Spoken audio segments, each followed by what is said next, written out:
Hi, this is E. David Crawford.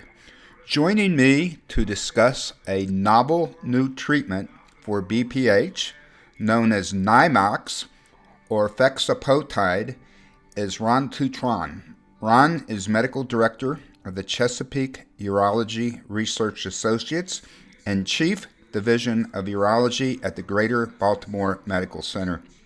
Ron really has excelled in clinical trials, being a principal investigator or part of over 200 phase 1, 2, or 3 clinical trials.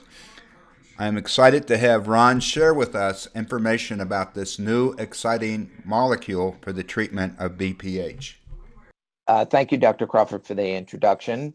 What I'm going to be talking about today is presenting data from two phase 3 trials using fexapatide triflutate, which is a first-in-class injectable protein to treat BPH.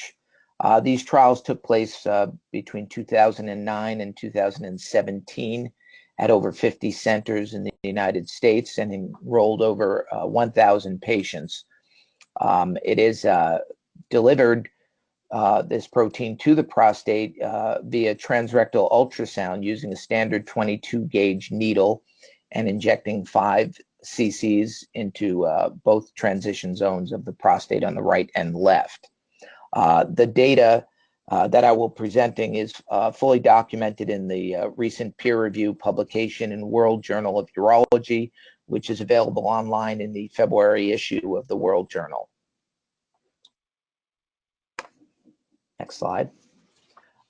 This slide shows the mechanism of action of fexapatide, which causes selective apoptosis of the glandular portion of the prostate in the transition zone where it is injected. And what you see here essentially is ghost cells without glandula, but just the stroma remaining. And it was extensively tested in animals as well to showing no damage to other organs around the prostate, such as the nerves, urethra, the bladder, or the rectum. This slide shows immunofluorescence using an annexin V marker, and it shows you apoptosis via fluorescence. Now, looking at the data, and we presented in the publication long-term data with an average of 3.6 years after a single injection. Patients were double-blinded, and it was a placebo-controlled trial. But 1 year after injection, they were all given an option to go into an open label and receive drug open label. Patients can see improvement in their voiding symptoms, which was measured via the International Prostate Symptom Score. They can see improvement after only 10 days.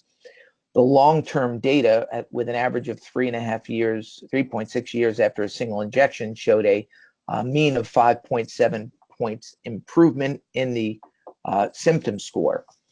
In a subgroup of patients who were treatment naive, meaning they did not have any treatment for the BPH before entering the trial, they actually saw a 6.6 point improvement in their symptom score after a single injection of fexapatide. Going beyond the open label trial, in patients who received 2 injections of fexapatide, they saw actually a greater than 8 point improvement in their symptom score.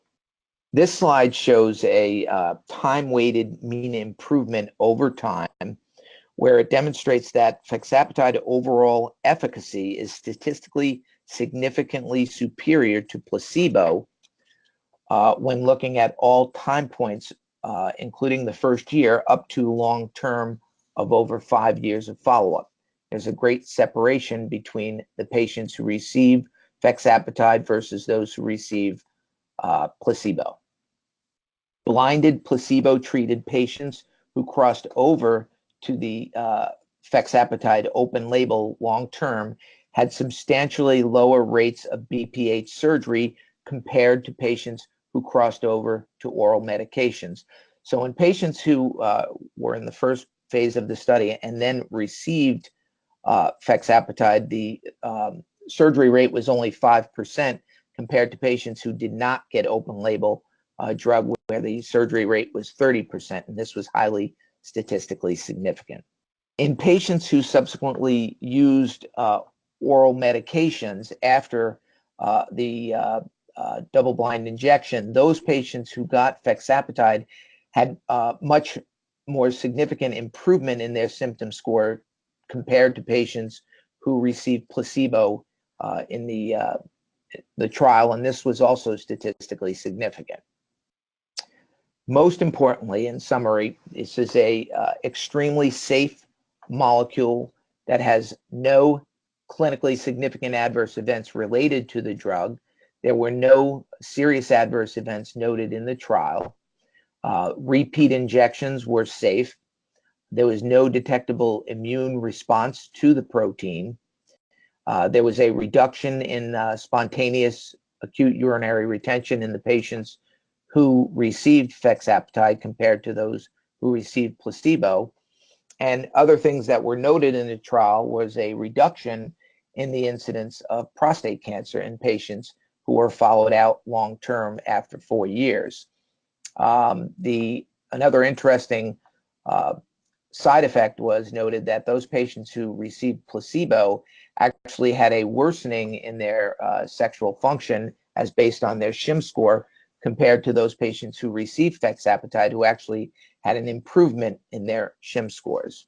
So with that said, I want to thank you for your time and attention to this.